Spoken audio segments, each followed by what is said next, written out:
y'all, welcome and welcome back. If you're new here, my name is Morgan, and here we do all things spooky, but specifically in the month of February, I was doing daily uploads of nothing but stories you guys sent in to me.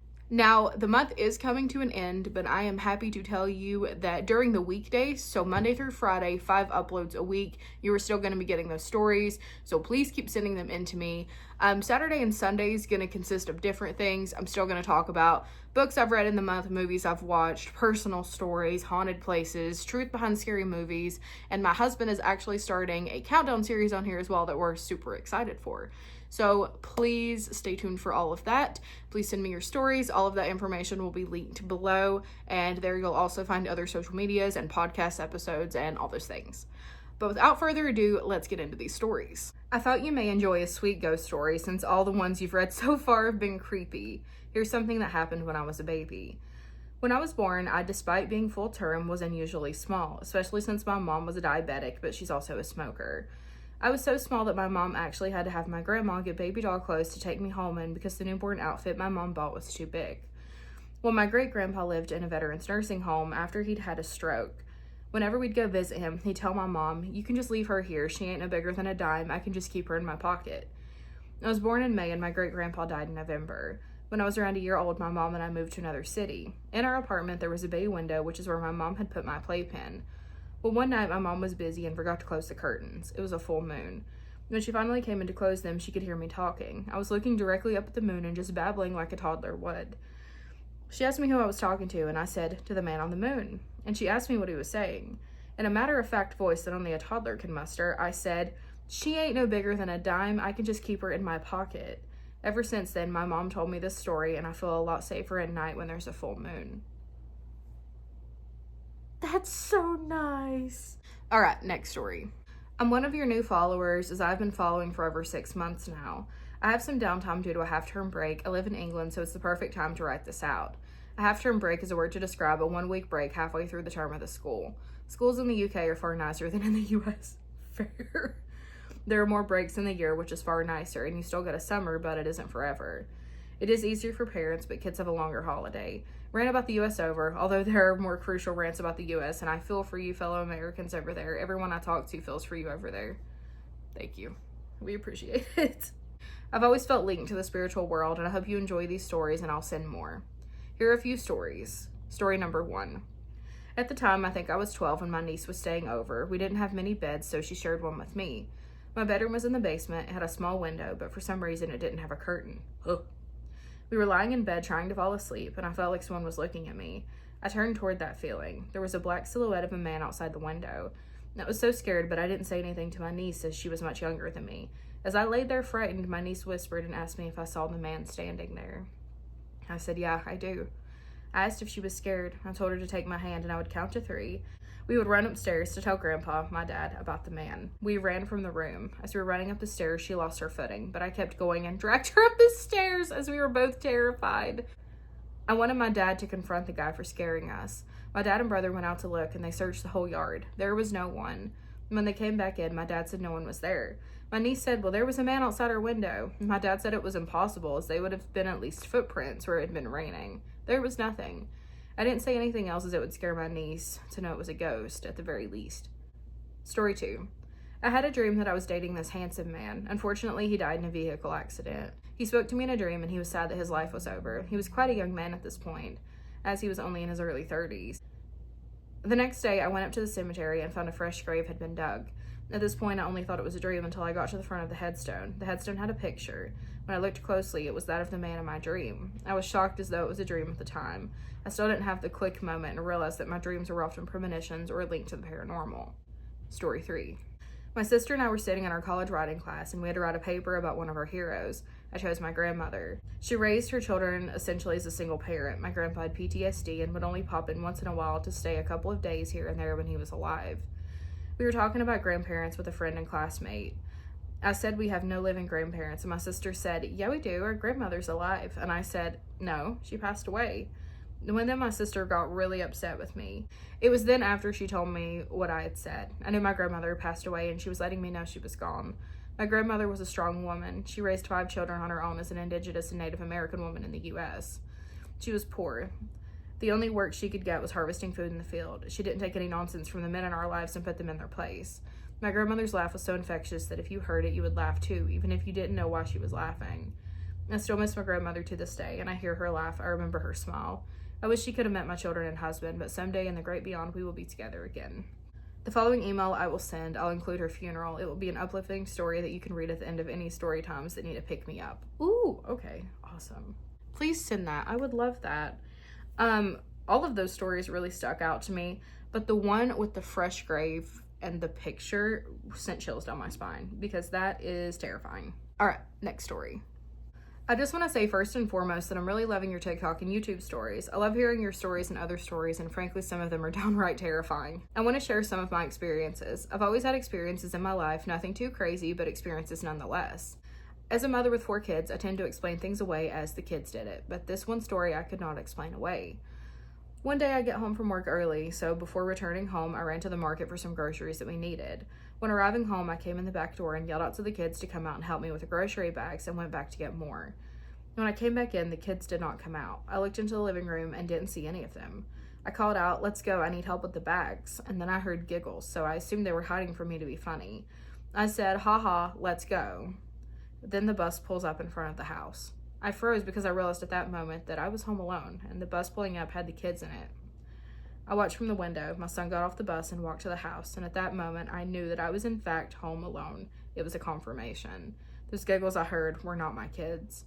I could not explain that one away. From time to time when things happen, I blame it on ghost kids. My second story was another story that I could not explain away. I came in my room and walked past the dresser, knocking off a pair of socks that I had my hands full, and figured I would circle back around and pick them up when I was done putting my clothes away. I went to my closet to put my clothes away, but when I was done, I forgot about the socks. So I went and sat down on my bed. I turned the TV on and sat there watching the TV for a few minutes when the socks that were on the floor flew up onto my bed like someone threw them. I pulled my legs up that were hanging off the side of the bed because my horror movie mind went to something creepy living under my bed, and I was not about to live that. I crawled to the bottom of the bed to look down to see who just threw the socks, but of course there was nothing. I could not explain this one away. I did get the message loud and clear to put my socks away, though. I oftentimes hear Mom when no one is around. Like one time I was out back with my dog while walking her to pee, and I heard Mom. So I turned around thinking one of my kids was at the back door. When I turned around, there was no one. I thought I was going crazy and turned back around and waited for the dog to finish her business. Since listening to your YouTube and TikToks, I've learned about mimics, and that freaks me out. So going forward, if I hear my name, no, I didn't.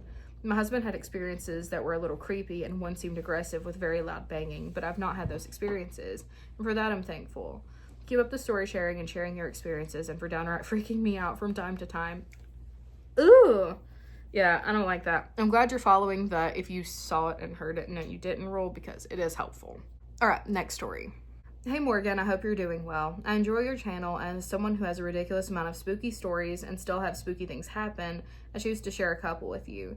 If this makes it to your videos and makes a really long one, I'm sorry. We love long stories. Don't apologize. Creepy hiking incident.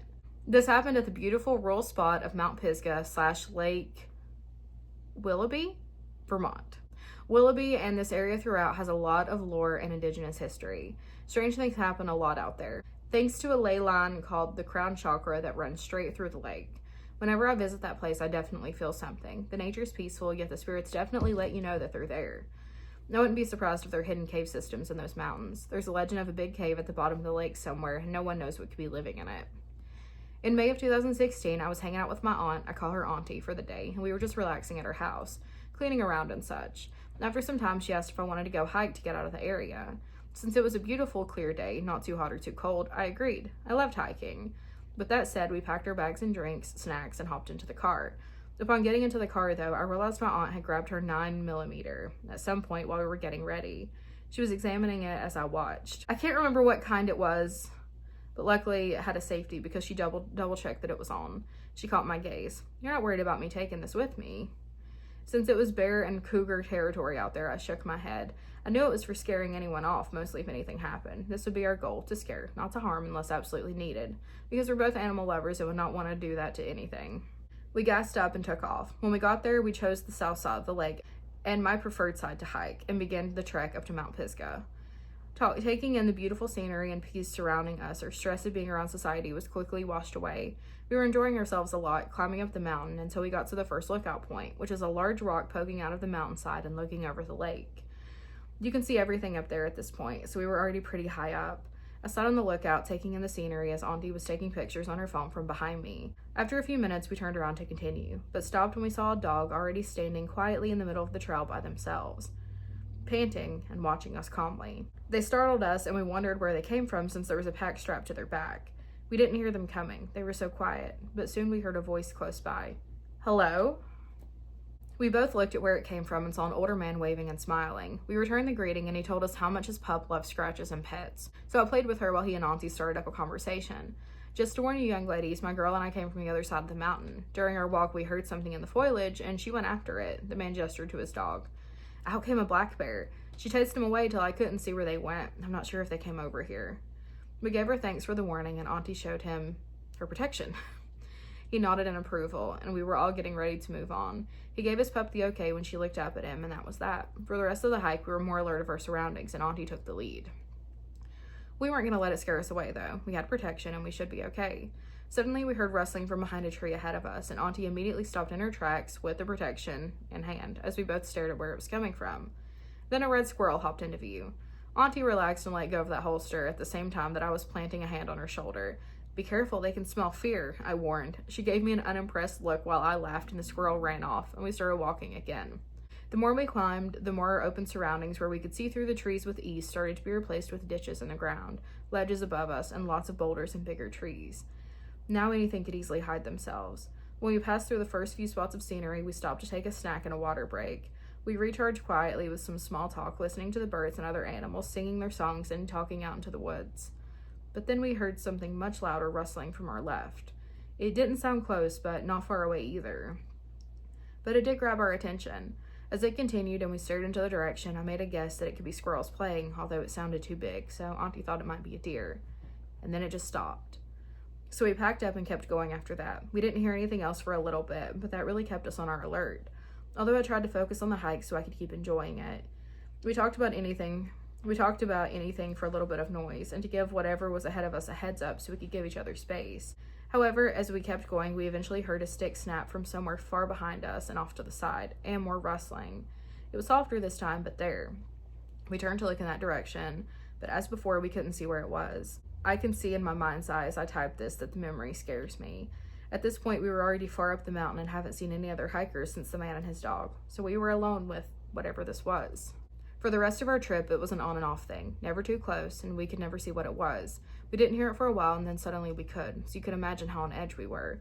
Yes, I know we should have started to turn around and leave, but for some reason we just didn't. Finally, it stopped completely once more. We picked up our pace to keep the distance between us and whatever it was as big as possible, especially with the surroundings getting thicker, despite how steep the climb was getting. Since we haven't heard it in a little bit, I was thinking and hoping it lost interest. But then as we came to another quick pause on an even bigger part of the trail, I realized that there was no noise. No chirps from the birds, no chatter from the squirrels, nothing. The forest was so still with all that dead utter silence when we could hear everything from before. I was so focused on keeping our distance away from our stalker, I didn't notice the eerie silence until then. When did all the animals go quiet? I wondered.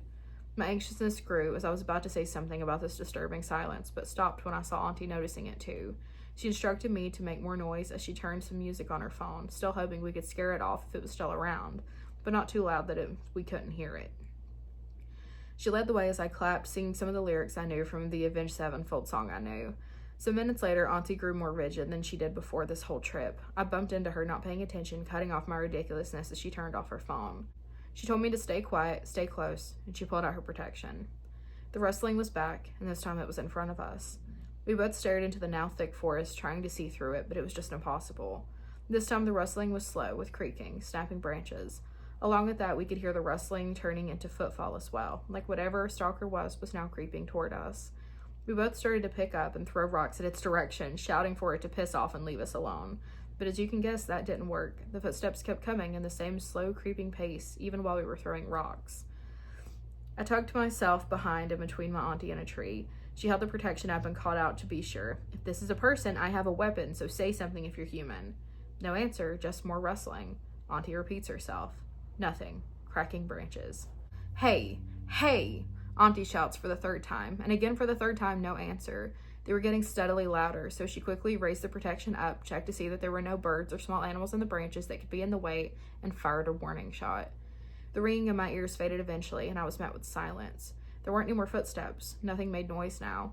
It was as if the wind had even gone silent because of what happened. But that didn't last long, because why would it? And this still makes me nervous today when I think about it. Some long seconds later, the footsteps slowly began again. That scared me. The hair on the backs of our necks rose, and at that point, we finally decided it was time to go, when we should have much earlier. We tried not to run, but the weight of our packs and steep slope made us move faster than we wanted to, while trying to keep a pace pitch higher than earlier, in an attempt to keep it from running after us. Whatever it was, though, didn't care. It came for us, moving through the woods with purpose. We both frantically looked around, trying to see if we could catch a glimpse at all, but to no avail. It sounded fast, so damn fast, and kept itself hidden. This went on for some horrific time until we finally reached the more open part of the trail, where we could see much easier into the woods. So now, with Auntie already able to control and slow down her pace, I was still trying to, and slammed into her, which helped. She was looking at something on the ground, frightened. I demanded to know what she was doing, while taking note that the noises behind us stopped again. Auntie pointed at the dirt. Look. There were claw marks in the middle of the trail. Long claw marks scratched up the earth, and with them there was a strange wet mark. We didn't take a picture, we were too busy trying to get away. I didn't have time to react much either, because we heard it yet again, as we did the very first time. Slow, steady rustling. We resumed a light jog this time. We didn't really care then for however long it took for us to stop following us for good. We were nearing the beginning of the trail at this point, and finally, so after a while of keeping the light jog, we noticed we couldn't hear it anymore. So we rested against a tree, and we hesitated to stop again, but needed to catch our breaths. From there, we made our guesses of what it could be. I guess bear, however it sounded too swift. I know bears are fast, but this was a different kind of fast, if that makes sense. It just didn't sound like it was a bear. Auntie thought cougar, which it very well might have been. However, the thought was almost completely swept off the table when, off in the somewhat short distance and above us, came a very unsettling noise. It was a horrific, insane, loud sound that I still have a hard time explaining. It sounded like a distorted mix of a high-pitched scream and a roar or bellow, if I can call it a bellow. It had some kind of bass or deeper pitch mixed with higher-pitched screams. That's the best I can describe it, I guess. It was so damn scary and very distorted. I jumped as Auntie whirled around while it went on. Both of us looked around, but at the other in bewilderment before we immediately started to trek again. Auntie had a firm grip on that 9mm until we finally reached the first bridge of the trail. When the entrance to the trail appeared in view, and then our car. Auntie unlocked it as we clambered in with our bags still on our backs. You can say we were pretty much shaken when we drove off. On our drive home, we didn't really say anything to each other. We stared at the road and nothing else most of the way, only exchanging a disturbing glance once. And then we got home and we didn't say much. We kind of just dropped ourselves in a bed or couch, tired, and that was all that plagued our thoughts. To this day, 7 years later, we still don't know what it was or what the hell that scream could have been. No, it didn't sound like a cougar or bear or bobcat or anything else. I live in the sticks myself and know it was none of those things. Sorry this email wasn't the best written. I had to remember everything that went down that day, and I'm not scared of hiking, and I actually went back to hike on my birthday this year, but I never experienced anything like that on the trips again. I still love visiting there. Again, I know we should have just turned around when things were getting scary. We're still here, and that's what matters. Since then, I've been carrying protective crystals and a protective herb bag for many reasons. If it wasn't an animal, I don't want to think about what it might have been. Oh, God, that was terrifying. The way that was described as being such a, just a secluded spot where no one else was. Oh, my God. Oh, I hated that. I hated every bit of it. And I feel like I heard the, scream in my head. I don't like that. I don't like that. Okay. They sent a second story titled UFO Sighting, so let's read it. The next story is this. One human 4th of July evening, back in around 2013, my sister Beth and I were setting down from a long day of barbecue, fireworks, and so on. Someone's boat even blew up. I'm not sure why. I just remember hearing a loud boom and then the owner scrambling with his friends to take care of the fire. We live across the road from a lake. There was still plenty going on outside while the sun was dipping behind the mountains and we were watching a TV show or something. And then it happened. Beth suddenly perks up when something gets her attention out the window and runs over to it. I can suddenly hear the beach going from what they were doing to exclaiming things in shock and wonder. I saw Beth's body stiffen when I ran over to her in confusion. "What is that?" she cries, staring out at the glass. Flying slowly through the sky and passing my house, not too high or low, was this big, deep black, upside-down, bell-shaped thing. I also want to say that it had spikes all around it, dim red lights with white orbs glowing in the middle of each light. 2 on top, 1 on the bottom, with what seemed to be, I'm guessing, white fire coming out of the back. It leaves an imprint of its shape behind as it's flying, and it made absolutely no sound, which was the creepiest thing about it. The 2 of us were staring in this silent shock, while the beachgoers are all freaking out and guessing what it might have been. At this point, it's about to disappear behind the mountains and trees behind my house, so we all run outside to watch it for a few more seconds. How quiet this thing was just absolutely freaky. What are you thinking it is? Beth questioned, breaking the silence. I don't know, I quietly answered, shrugging, not looking away. When it started vanishing behind the trees, we ran to the end of the driveway for just a couple of seconds, but soon we couldn't see it anymore. We were just left so stunned and amazed that neither of us thought of grabbing our camera, which sometimes I still beat myself up over not doing. I just didn't want to lose sight of it. Since then, we didn't do that, but here's my drawing of what I could remember what it looked like. Here's a picture of where it was in the sky. What sticks out to me is how big and ominous this thing was. It's something I won't ever forget. And I'm just gonna play teacher and show it to you. Look at that. I love a good UFO story. Oh my God. Thank you guys so much for sending in your stories to me. That is all for today, and I will see you tomorrow.